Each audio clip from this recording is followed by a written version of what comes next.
O ngayon, panoorin natin kung papaano at ano ang ginawa nila sa pinakamamahal nating Pangulo. Simula nung tayo ay nasa Hong Kong hanggang sa siya ay abusuhin dito. Tingnan po ninyo yung timeline. And then, pakinggan po natin after yung makabagbagdamdaming panalangin ng kanyang asawa na kasamang inabuso dito. Na putang inang niya, pinukpok daw ng cellphone yung pulis, ang laki ng bukol. Tayo na, wala pa akong nakitang pinukpok ng cellphone na ganun kalaki bukol. Dati rin, binato ko ng nanay ko ng cellphone. Tangina, wasak na yung cellphone, yung bungo ko, hindi pa rin. O ito, pakinggan natin itong nangyari kay Pangulong Duterte at sama-sama nating sariwain ang mga kaganapan nitong mga nakaraang araw. Ano man ang kasalanan ko, na ginawa ko man ang lahat sa panahon ko para may kunting katahimikan at mapayapa ang buhay ng Pilipino.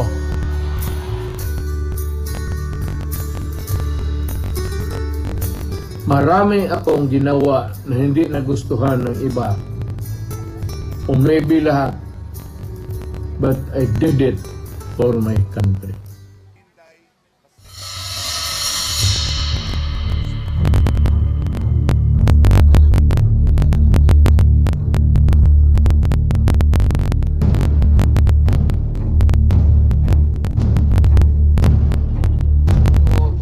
You will just have to kill me. Kung hindi ako papayag, kung kakampi ka dyan sa mga puti.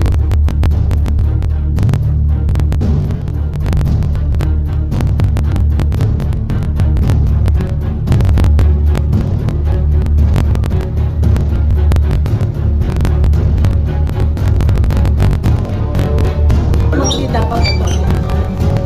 Ayaw Lahian mo, lagi kayo na iwanan.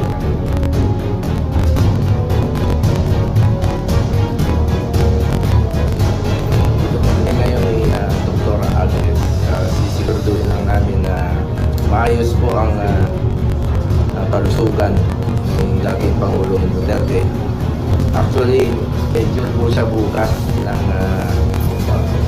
medical check-up niya, may gagawin procedure.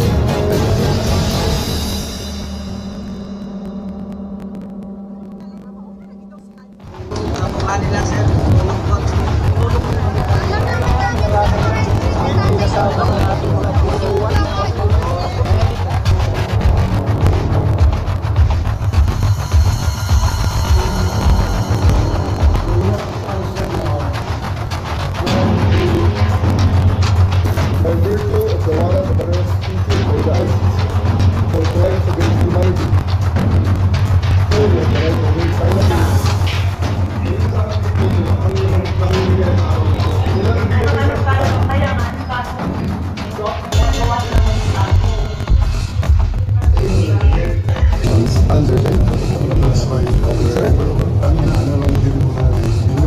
Sir, ganito. Ito na yung sinasabi ko, sir, na we can do this the hard way. We can do this easily.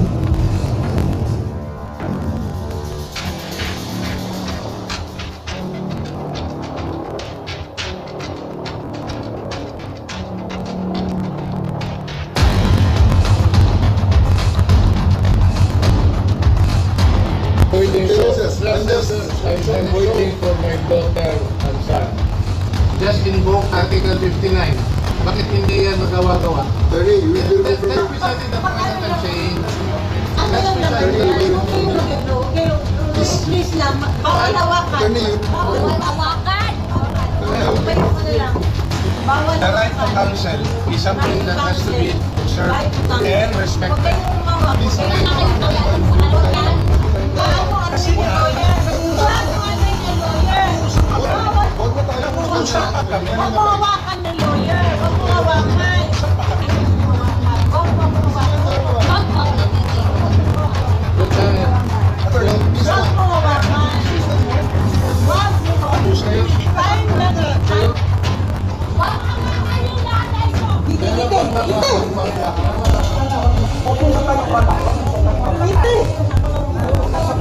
Akin na yung anak ko.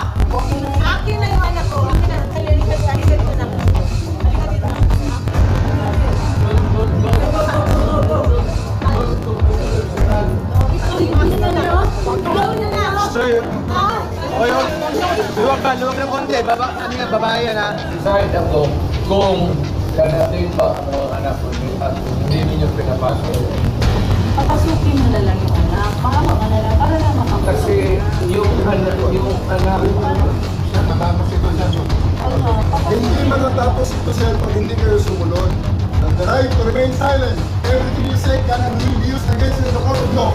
You have the right for an attorney. You, if you can afford an attorney, or the family will report to you. Do you understand this right? You are under arrest for obstruction of justice, even 29 sir. Let's go. Okay. Hold on, please. Hold on. Hold on.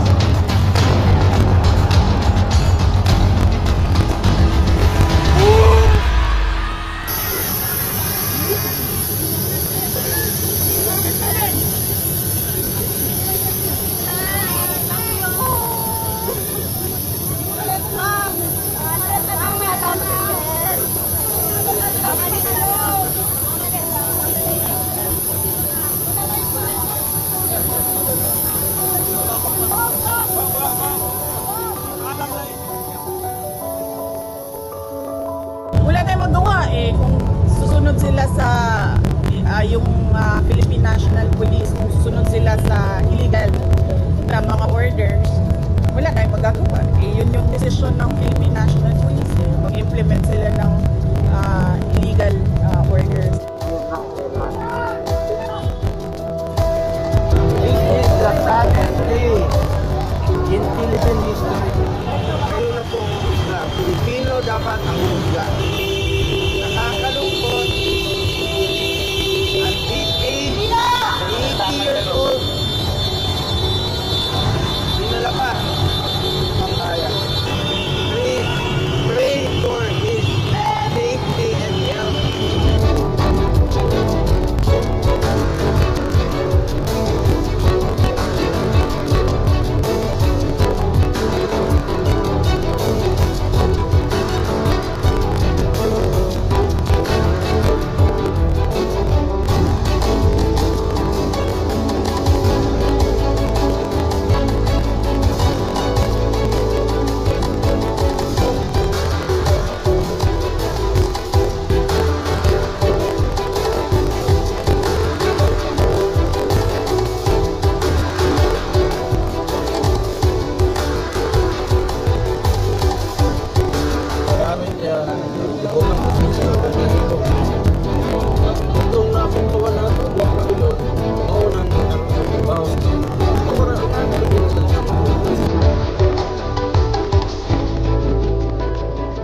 To my countrymen,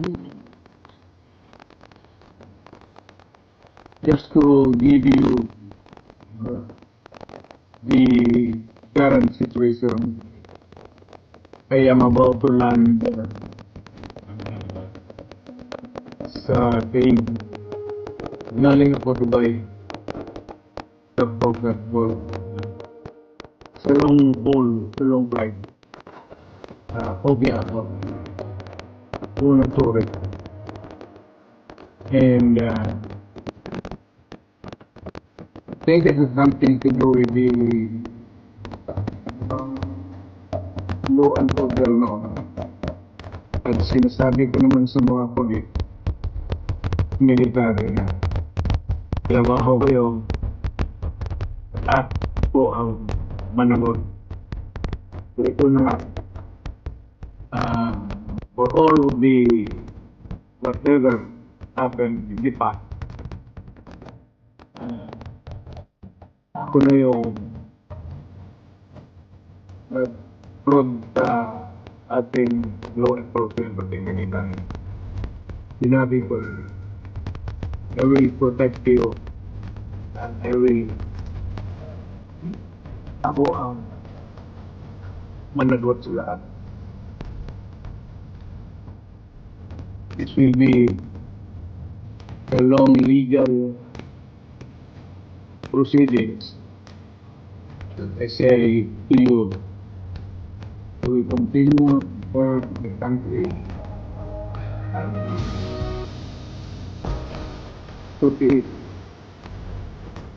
home. Cannot now. Take it.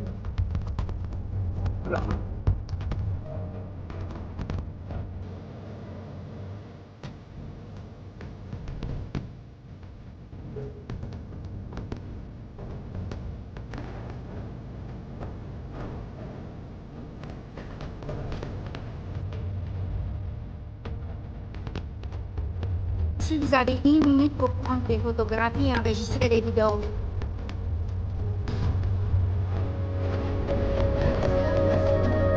I am Rodrigo Roa Duterte. That's my first middle name is Roa. Surname is Duterte.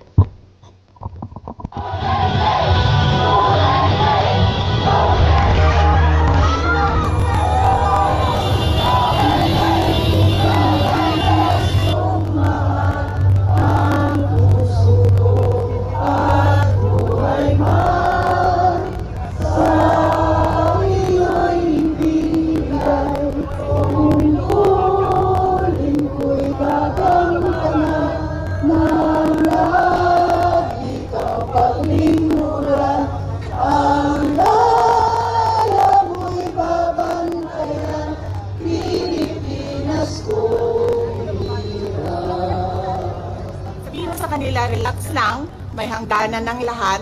There will be a day of reckoning for all.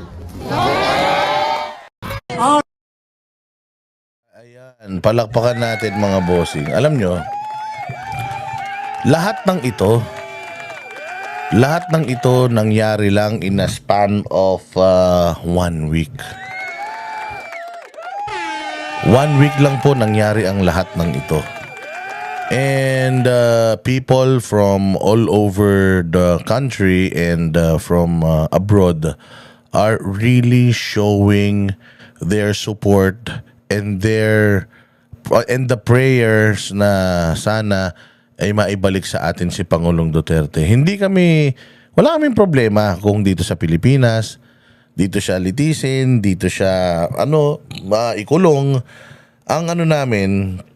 Ang okay lang sa amin yun. Okay lang sa atin yun. Wag lang naman na ginawa tayong parang hayop na ipinamigay na lang ng ganun-ganun. Tapos ang masaklap, ginisa pa tayo sa sarili nating mantika.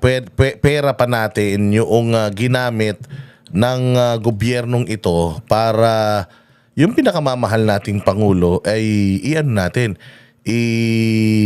ipadala natin doon. Siyempre hindi naman po tama yun. So ako talaga, para sa akin, ay ito na ang pinakahuli. Ito na ang pinakahuli na na Marcos na magkakaroon tayo dito sa Pilipinas, mga bossing. Kami ang boses ng masa, hindi natatakot. Katotohanan lang, di kami nalulunod. Walang bahid ng sismis, lahat ay totoo. Kahit sino ka pa, pag mali ka babanatan ka. Walang pinipili kulay, wala kaming kinikilingan. Basta para sa bayan, kami lalaban. Pag tama palakpakan, pag mali banatan. Di matitinag, di matatakot, para sa bayan tuloy ang sigaw. Sa harap ng kamera, walang halong takot. Mga baluktot, lahat kayo'y tutumba.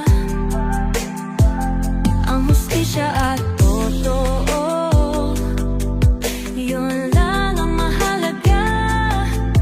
Kahit sinong harang, di kami matitinag. Walang pinipiling kulay, wala kaming kinikilingan. Basta para sa bayan, kami lalaban. Pag tama palakpakan, pag mali banatan. Di matitinag, di matatakot, para sa bayan tuloy ang sigaw. Kung nasa tama ka, ikaw ay aming kasama. Pero pag mali ka, handa ka na bang mabasag? Banateros kami, walang inuunan. Dahil bayan muna, bago ang sarili.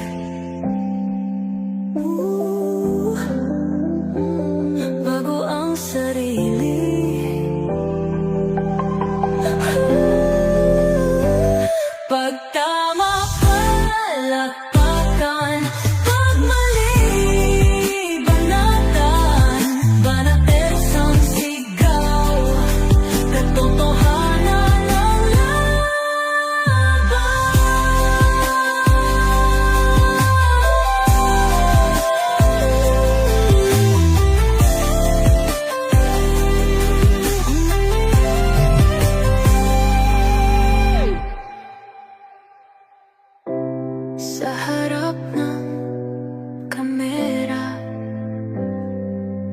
walang halong